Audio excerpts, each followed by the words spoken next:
Quand j'ai commencé ma chaîne sur TikTok, alors c'est quelque chose qu'on m'a demandé et c'est vrai qu'en un an elle a pris énormément de place, la chaîne TikTok. Sur la sclérose en plaques, en fait, TikTok, j'ai jamais voulu le télécharger. Et il se trouve que je l'ai téléchargé une fois et puis par curiosité, j'ai mis sclérose en plaques dedans.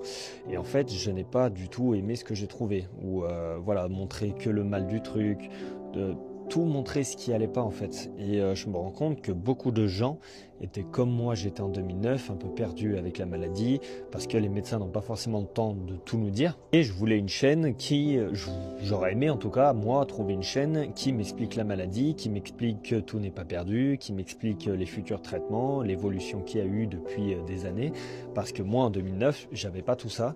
Et quand on cherchait, on n'avait pas forcément de réponse. Un médecin n'a pas forcément le temps de tout vous dire, de tout, voilà. Et du coup, j'ai commencé la chaîne TikTok en montrant le handicap invisible, parce que le fait d'être grand, costaud, les gens ne voient pas forcément les faiblesses musculaires que j'ai, des fois peut-être les problèmes de concentration, beaucoup de symptômes qui font que ça ne se voit pas en fait.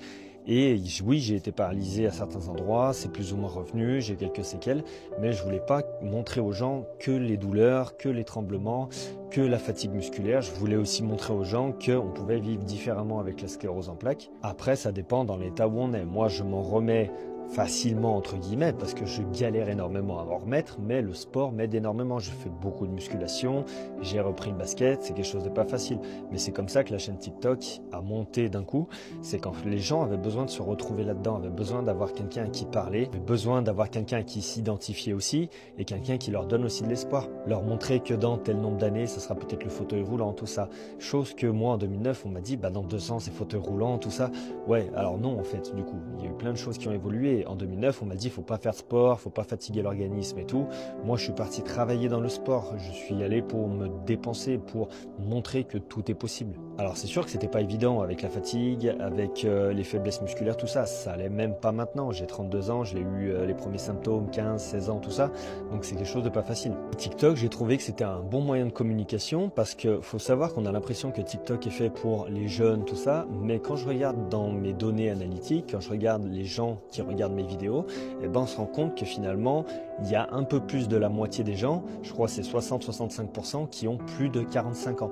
Et je leur apprends toujours des choses sur la maladie parce que je cherche à me renseigner, parce que j'écoute des conférences, parce que je suis même allé voir des chercheurs, je suis allé voir des neurologues qui ont fait des conférences justement que j'ai suivies, parler avec eux, tout ça, sur les études.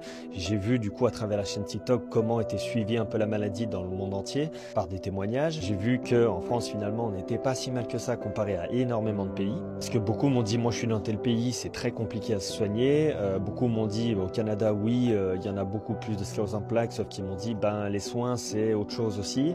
Donc beaucoup sont revenus en France pour se faire soigner. Et tout ça, ça a permis justement de centraliser ça dans une chaîne TikTok. Et cette chaîne a explosé en très peu de temps. Et ça permet aux gens de trouver quelqu'un qui s'identifiait, de trouver quelqu'un à qui parler et ne plus se sentir seul comme moi j'ai pu l'être en 2009-2010, lâché avec un diagnostic et terminé. N'hésitez pas à vous abonner à cette chaîne, allez, Inside My Sclerosis, et vous verrez, il y a pas mal de vidéos, je montre tout mon quotidien, je montre aussi les douleurs, comme je montre quand ça va bien, j'explique aussi la maladie, il y a plein de choses, il y a plein de documents dessus, plein de vidéos, des trucs comme ça, et toujours ce que je dis, c'est tiré bien sûr d'études, et pas forcément qu'en France, ça reste des études mondiales. Je ne vais pas me lancer dans certains débats, parce que voilà, il y a des études qui prouvent que le débat n'a pas lieu d'être, mais les gens vont te dire, mais si, ça, oui, mais comment tu prouves ça?